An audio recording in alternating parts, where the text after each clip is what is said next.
because really everything was at stake for me, where Nicole was catching the fire coming into the faith. I was kind of taking the back seat to it, and she was having a hard time pulling the family along in the faith by herself. And really, I had to face that ultimatum, if you will, of making a choice to know God and to love as He calls me to, as husband and as father. Our special guest today, thank you, John, for joining us. You are the founder of World Ablaze. Tell me about that, because it sounds a little dangerous and a little pyromaniac-ish of you. Yeah, most people respond exactly that way, Father. Because we know you are a little... Yeah, I'm a little... That way. Yeah, exactly. The name actually takes the apostolate takes its name from two sources. One is the 14th century Saint Catherine of Siena, who said, if you are who God made you to be, you'd set the world ablaze. Both my wife and I, who are also founders of the apostolate, along with another couple and a priest friend of ours, are third order Dominicans. The other piece to it is the founding gospel, which is Luke 12:49, where Jesus said, I came to set the earth on fire, and how I wish it was already blazing. So that's kind of the impetus for the name. And then the kind of mission behind it is really to set the hearts of those that we encounter on fire for love of God and love of Holy Mother Church. Okay, so you're married for how long? Yeah, actually we celebrated, just recently celebrated 28 years of marriage. 28 years of marriage, and how long have you been doing World Ablaze Ministries? Yeah, World Ablaze Incorporated. It's an apostolate. Yeah. Okay. Let's get technical with the Father legally. Okay. Since 2016. So we're 7 years with the apostolate, married 28. Okay, so at what point in your marriage did you say, honey, let's set the world on fire with Jesus' love? Because honestly, most couples are just happy to stay married and get their kids to church on occasion. Yeah, I think what it is we saw a couple of things. The way that God worked in our own marriage and our own family life. Nicole is a convert to the faith. I'm a revert to the faith. What was she? She was nothing. She comes from an unchurched background. She was a true... Was she pagan? Was she an atheist, though? She wasn't an atheist. Matter of fact, one of the first questions she asked me when I approached her to try to court her in high school, because we're high school sweethearts, was, do you believe in God? That was one of her first questions, and it was kind of a profound moment, because I think that's what started the seed of even bringing me back to the faith. It's awesome that we're talking about her without her being here. Yes, she does exist, Father. I promise you. Yeah, I know. She's awesome. You know, just having met you and your wife, spending a little bit of time with you on this Douro River pilgrimage. And by the way, this is a special episode as we are on our way on this pilgrimage along this amazing river. And a place like this kind of gets you going. But what was it that made her want to convert and then made you both want to start a ministry together? I mean, it's hard enough to have a job, a business together. Yeah, I think a big part of it was both her and I come from difficult backgrounds. We've both been on our own since teenagers, really. Her 16 years old, me 17 years old. And so what we always used to work for in our life was to try to have more than what we experienced when we were growing up. Okay, I'm so sorry. I just have to ask, what do you mean by were you raised in foster care? Were you kind of... No, like she was... My brothers and sisters said that my parents found me at the... In the river? Exactly. Yeah, exactly. You were the Moses. Actually, no, she was kicked out of her house at the age of 16. 16 years old, she was kicked out of her house. Yeah, she was kicked out. I was essentially left the house at 17. We had some just real kind of traumatic kind of issues in our family life. And so she was out by 16, I was out by 17. And so when we met in high school and we got married young out of high school, we wanted to live a different life in that sense. And so we achieved what the world would say is success and happiness, which was go get an education, go get a graduate degree, buy the fancy house and the fancy car, and that was the measure of success that we were operating off of. Okay, and like when you say success and fancy, how successful and how fancy? It's one of those things like, you're what do you do? Let's put it I work in technology, cybersecurity, and healthcare. Nicole worked in education, primarily in school psychology and school counseling. Oh, good Lord, is she needed ever so much today? She is, yeah. I'm her number one client, by the way, Father. I believe that. Yeah. What grade level is she again? Yeah, exactly. Yeah. And so, okay, you get married, You want something different. And when did she convert to Catholicism? 2004. So what it was is she felt like we had everything. You know, we were taking care of our bodies. We were doing well. We had beautiful kids. You know, nice house, fancy cars. But she felt dead inside. I was, as a cradle Catholic, I wasn't practicing the faith. I fell out of the faith a long time ago. Wasn't really raised in the faith. But she felt like we need to start going back. We need God in our life. And so she, you know, we started church hopping. She was most comfortable, I guess, or familiar with the Protestant faith. Just growing up, that's the only thing that she got exposed to. So we started church hopping, going around to different Protestant churches, never really feeling at home. And then we landed in the Catholic Church, our previous home parish, where she came in and she said, "Oh God, I feel God's presence here." Reflecting back on that moment, we now realize that's a true presence. And that really called her back. So we really started attending the Catholic Church of our home parish, and where, you know, we started learning more about the faith. I started learning more about the faith. Because you grew up Catholic, or? Yeah, I'm from the island of Guam, so it's very culturally Catholic, but never really raised it for it. Hafide Totomalik. Okay. Yeah, there you go. That's my extent of Guamanian culture, other than it being the spam capital of the world. That is true. They even sell it in the McDonald's. I love Guam for that very reason. Yeah. And you're right. I think growing up the way you did, why would you have a strong foundation of faith? Yeah. And so you get back into your faith, and now you want to set the world on fire. Yeah.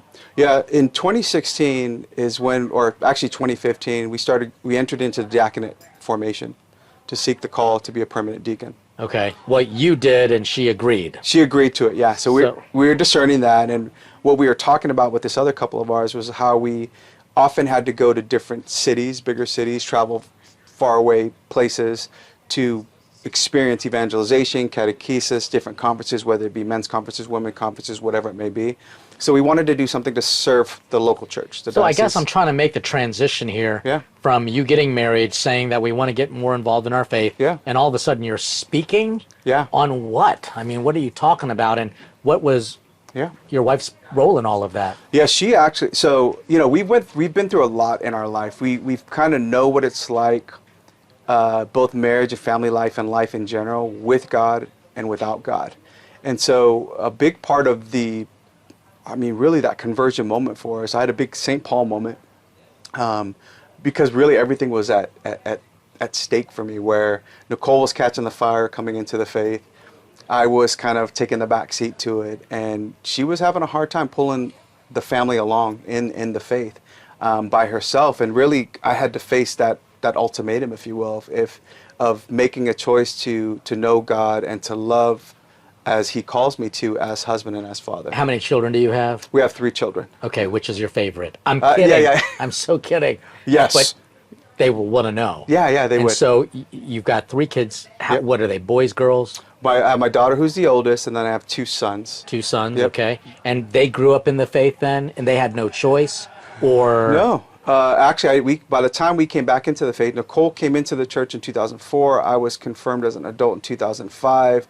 At that time... And how old were you then? Let's get understanding. How old were we at that time? This is math. You should be good at this. I should be, but I'm not. I mean, you're a cyber security guy. Yeah, but we have calculators on our phones. Okay, all right, so it's okay. Yeah, it was sometime, I'm trying to think, 10 years after that. So we were probably around 28, 29 years old. Okay, so this is not... It's not like you grew up in the faith. This kind of came to you. Now, you mentioned that you had a St. Paul conversion moment. Yeah. What was it that knocked you off your high horse? I think it was almost losing Nicole and the kids. Really, it was really a difficult time in our marriage, because I had a lot of wounds, father wounds, from my upbringing. My father was an alcoholic, and so I experienced all forms of abuse, mental, emotionally, physical abuse, and I was also sexually molested by a family member.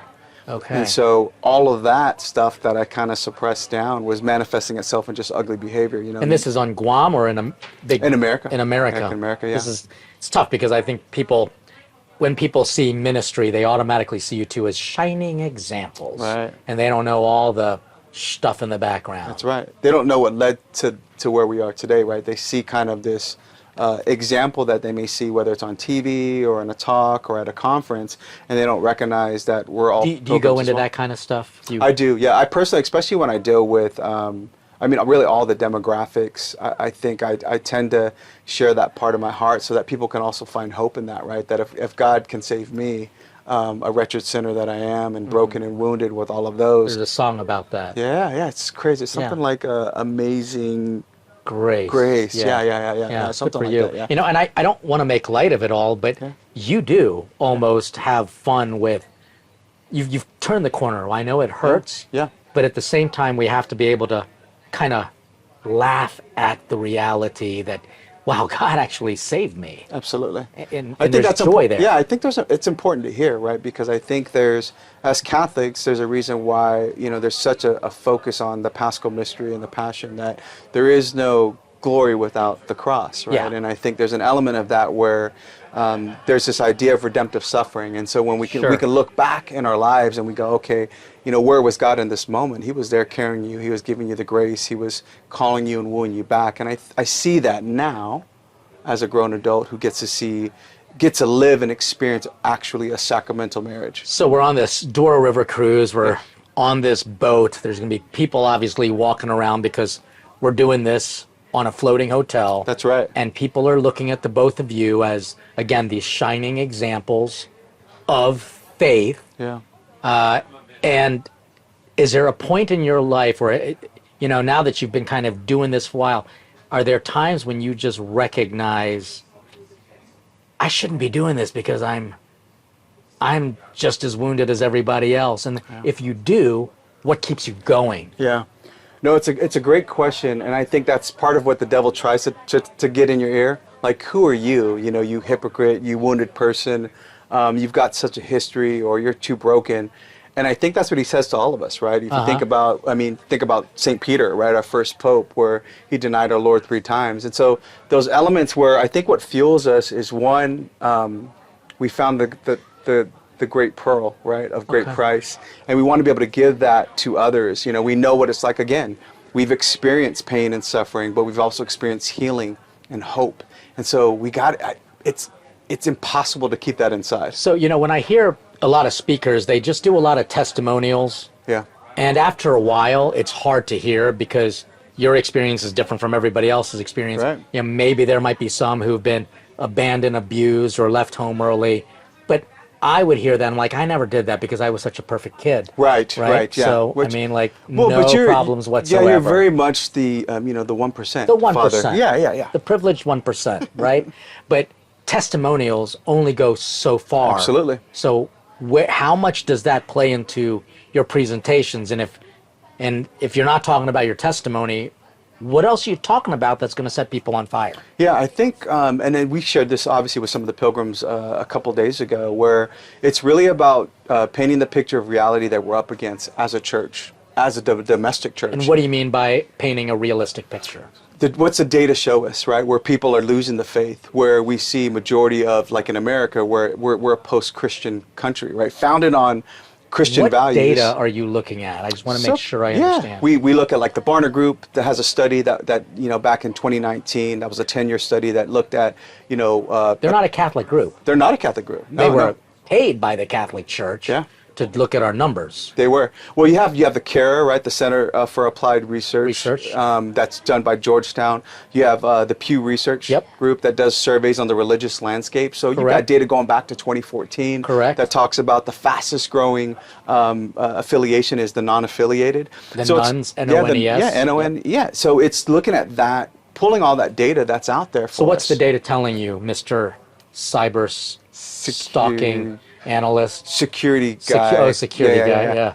I spend the day, Father, protecting people from taking your data, and then I spend the rest of my time. About my data? Yeah, your data. Okay. And then I spend the rest of my time protecting people from taking your soul. Anyway, that was a bad joke that just failed. Yeah. Edit. No, cut that one We're out. so going to use it. Yeah. We're going to put it in your face. No, I'm kidding with you. But this data that you have, it's available to everybody. It is. But not everybody likes to look at facts. Yeah. Yeah, so what we try to do is connect the dots between the reality that we're facing. It's a problem that we all care about, right? Are our kids going to have any faith at all? Does God matter in our life? And if God does matter in our life, is the Catholic Church, the one true church? And so what we try to do is help people come to that realization of, okay, let's meet them where they are. You've heard that before, right? But then providing them with some of the answers that they're seeking. They may be seeking it in the small g God. They may be seeking it in some of the cultural side of what the culture is telling you is going to make you happy. So we're trying to pull all of that in and then pointing them to what the ideal is in God. And the data is saying that we're living in a post-Christian world, which basically means for most people in America, Christianity is a has-been religion. Yeah, we're no longer in Christendom, right? People don't care. Yep, exactly. And what is that attributed to? I think the more that we root God out, right? So you think that it's because we're kind of kicking God out? Of course. Yeah, because the funny thing about it is when you talk to people, Father, you probably get this all the time, right? It's not that they don't believe in God, it's just they think they're Him, right? What do you mean by that? Because a lot of people would say, no, I don't think that I'm God, bah. The fact that you want to be independent, you want to be autonomous, you want to be free from anybody telling you what to do, especially morally. But that's a real sinister approach that the devil likes to take, is they don't want you to think that you're trying to be God, but they don't want you to have a God that's going to tell you how to live. That's right. So you tell God how to live. Exactly. Yeah, it's not really God's will, it's your will projected onto what you want God's will to be. But if you even understand like spiritual warfare, which we all should, authority has two primary kind of focuses, especially from an Aquinas perspective. It's to provide providence, and to provide protection, right? And so when you take yourself outside of God's providence protection, you put yourself underneath somebody else's, right? You don't get the middle ground of I get to do what I want to do, but the devil rules the earth, the world. Now you have 3 kids. Yep. And you're oftentimes talking to families. Yes. Because you're trying to help. How often do we get the question, what do I do to get my kids back to church? Yeah. You know, you get that a lot.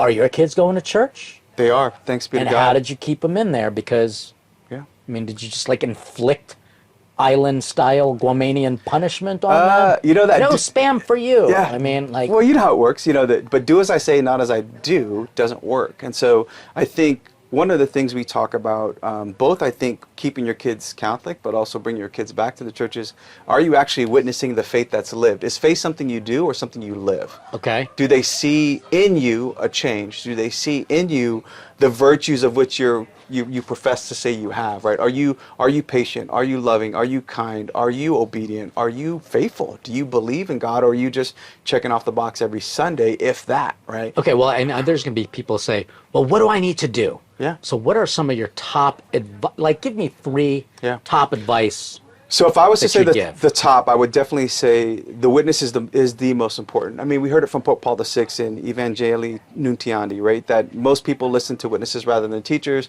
but if they listen to teachers, it's because they're witnesses first. I think that we're primary educators in our own home. What do you mean by witness? Because obviously a lot of people are bad at witnessing. Yeah.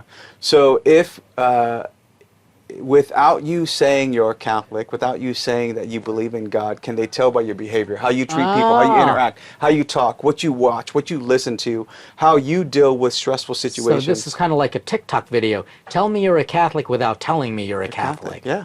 Okay. Yeah. So I think there's that piece. Now, if you're talking about bringing kids, how do we deal with kids that are outside of the faith or fell away from the faith?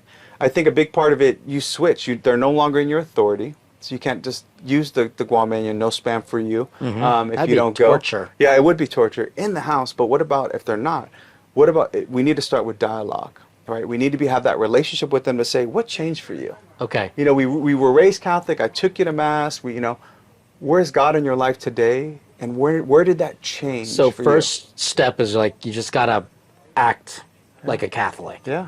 Secondly, you got to have a dialogue with them. Yeah. And this is a big deal because I think a lot of parents, they don't know how to talk to their kids. Exactly. Yeah. I mean, they just kind of force their kids to believe. It's like, go to church, you'll go to hell. I mean, that doesn't work. But so your approach is to not tell them, but maybe ask questions so that your kids can articulate what they actually don't really understand or know. Yeah, it was interesting because one of the things we had a conversation with our kids as well is like, what did it for you guys, and what were the things that were missing? Because now that they're practicing the faith, they don't have to necessarily, right?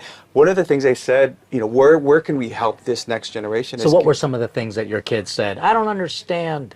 Well, it was a big part of it was understanding the why. They knew what we did, they knew how we did it, but they didn't necessarily know why. And I think sometimes we as parents So freak if out. they say, why do I have to go to church? What would you say? Well, I mean, if we talk about the idea of justice, religion is a sub-virtue of the virtue of justice, which is giving somebody what is due to them, right? And God, who's the creator, the author of life, deserves our best worship, our best praise. And for us as Catholics, Mass is the highest form of prayer, right? It's a source and summit of our faith when you talk about, Oh my gosh, worshiping God. okay, so I'm not that, you sound so theological right now. As Yeah. a teenager, I Yeah. can only imagine them saying, what Yeah. the heaven is this guy talking about? Yeah, So yeah. I want you to pretend Yeah. that I am a teenager Yes. and a very smart, intelligent, good-looking Yes. young teenager. Yes, you are. Yeah. Okay, I just kind of vomited in my mouth there. And I say to you, like, Dad, Yeah. why do I have to go to church? Yeah. What would you say without Getting up to that point. Yeah, I of, mean, because that was like, very theological. I mean, honestly, I had to break out a calculator to understand. But I would say, why do I have to go to church? Yeah. What did you say? I would say, And I'm a teenager. yeah, if you're a teenager, one of the things that we've used before is breaking down relationships. So in other words, who's your So go best ahead, do friend? it. Okay. Do it so, with me. So I would say, do you love your mother? Sometimes Yeah. when she's like nice, Yeah. but yes, I Okay. do. Or do you have a best friend? I have no best friend. Okay. I Now live we're at getting into Sarah's another. house. Exactly. Where's your wife now? I need a counselor. Yes, my best friend. I have a best friend. So do you enjoy spending time with them? Yes. What if they didn't? What if they only spent maybe, I don't know, less than 1% of time with you? Would you consider them a best friend? No, Okay. Why not? because he's a jerk. Yeah, it's not spending time with, right? So a relationship is actually based on quality time. We get to know each other. There's some level of intimacy there. So if you were to add up all the hours that we spend in Mass, even with the Holy Day of Obligations, we'll just give you 6 for the year, that's less than 1% of our time in the 8,736 hours of the Again, year. back to the math. Yeah. But anyway, But- but I see your point. Yeah. So Right. a relationship, you wouldn't call that a relationship. So if I was your best friend and I said, well, I only want to spend 15 seconds with you. Outside of that, it's a little bit pressing on my Right. time, right? And then you say, well, is that really a best friend to you? Well, no, why not? Well, they don't want to spend time with me, right? They don't care to spend time with you. They're not sacrificing to spend time with me. So then you say, well, how much more than with God, right? So if we say we love God and we want a relationship with God, Okay. then that hour in Mass, right, is a way that we improve in that relationship. Prayer is a dialogue with God, ultimately. Okay, right? so we got witness as one kind of like, parents, I'm doing this for you. Yep, First of all, you've got to walk the talk. yep, Secondly, have a normal conversation with your kids. Yeah. And use logic. Yeah. That's what you're using. What's Yeah. your third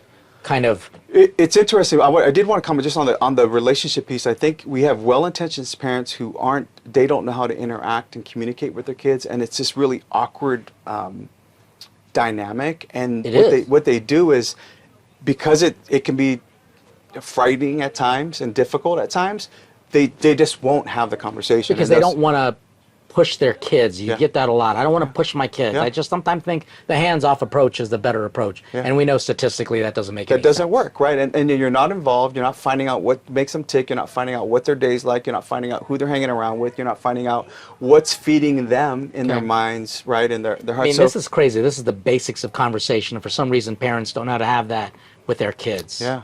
And so what's the third kind of piece of advice that you'd give? The third piece, I think, is getting them to the why, helping them understand, knowing our faith, that knowledge piece. As a third order Dominican, one of our primary virtues is knowledge because it leads to love.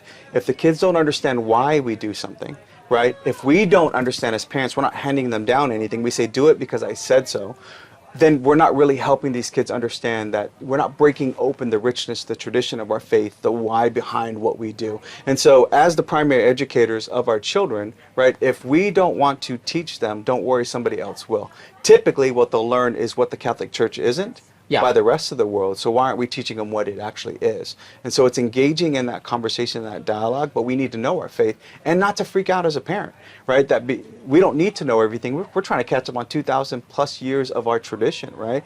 So recognize that we may not have the answer, but we can get the answer. How do people get this data presentation? Do you have a book? Do you have a podcast, website? What do you got? Yeah, if they go to worldablaze.org, they can kind of find out, whether it's something that we offer. We have 5 different podcasts that we kind of produce where it hits on a couple different things, where it's marriage, it's family, it's me with my 2 sons, it's me with a priest friend of mine, a deacon friend of mine, where we answer questions about the faith. So the best place is to go catch us on worldablaze.org. You can sign up for our newsletter. You can find out when we have either digital or in-person events, as well as, get familiar with what we do as an apostolate.